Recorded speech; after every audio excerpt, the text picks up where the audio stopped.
Hello students. Today in your algebra class you're going to be working on multiplying exponents. So, couple quick warm-up problems. So this will be a really good time for you to pause your screen and see if you can solve these on your own. Hopefully you've paused your screen and you're now just checking your answers. For number 1, it should be 2 to the third power. And for the second one, notice because we're dividing, these 2's cancel out, these 2's cancel out, and so do these, leaving you with an answer of 2. So at the end of this lesson, you will be able to combine terms when multiplying exponents, and you should be able to combine like terms with multiplying exponents with powers. So a power to a power is what I usually refer to them as. For example 1, all we're really trying to do is simplify it. In terms of the x's, there are 1, 2, 3, 4, 5 x's. And because they're all raised to the first power,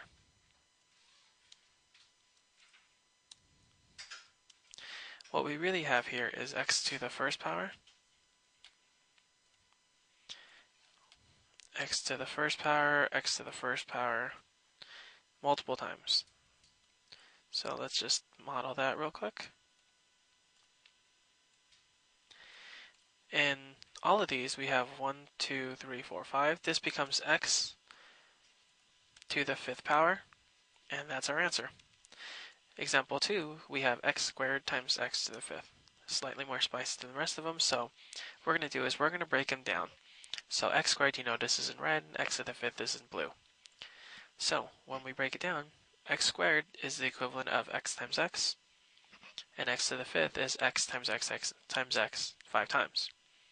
Now, because we're multiplying these values with the same base, the base being x, you're left with x to the 7th power because there are 7 of them. So as we're going through this, you should be thinking of a shortcut. Rather than having to write x squared 2 times and x to the fifth 5 times, there has to be a faster way of getting from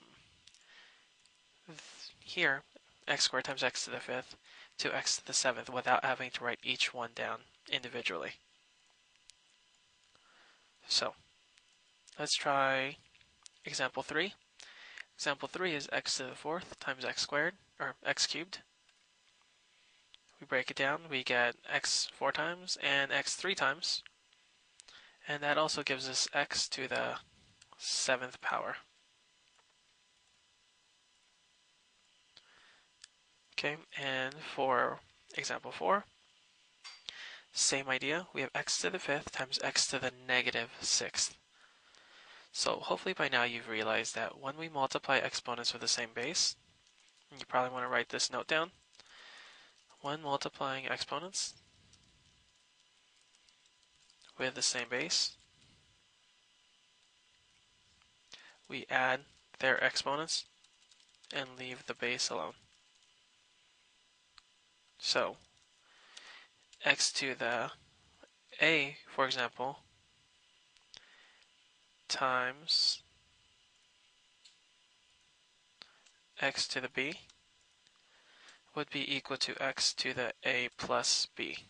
So we're just adding their exponents up. In this instance, we can separate this again. We have x to the 5th times x to the negative 6th. We also have y to the 2nd times y to the to the 3rd.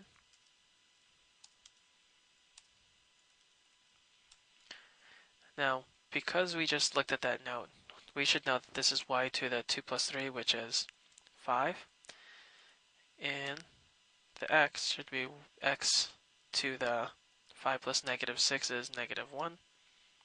Therefore, your final answer should read x to the negative 1st power, y to the 5th.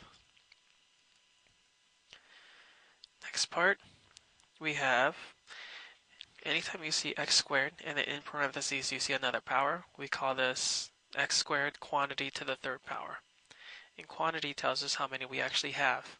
So if this is a quantity of 3, that means we have x squared 3 times.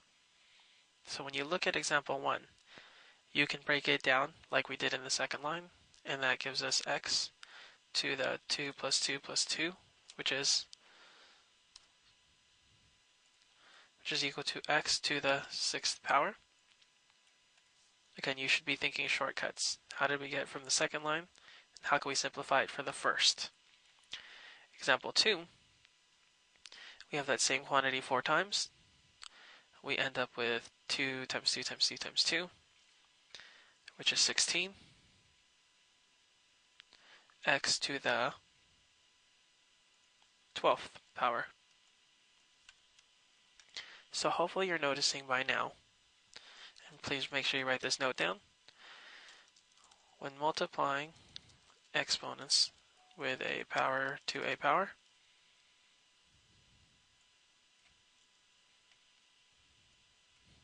we multiply the exponents. But make sure that you notice the difference when we do these, because in all of our examples on this page, there is only one x and there are two exponents, and that's when it's a power to a power. So for example 3, we're going to make this a little bit easier and almost make it look like we're distributing. So this 3 is going to essentially be distributed to this 4, and this 3 to the exponent of 3, which is 1. So this will end up to be 3 to the 3rd power, and x to the 12th power. See how we just multiplied? Of course we want to simplify, so this turns out to be 27x to the 12th power. In example 4, same idea. Distribute this 4 to the 3 and to the exponent of the 2. You're left with 2 to the 4th power times 10 to the 12th power, leaving us with 16 times 10 to the 12th power. Now it's your turn. Try to solve problems 1, 2, and 3 on your own. Add these onto your notes. And that's all for now. See you guys next time.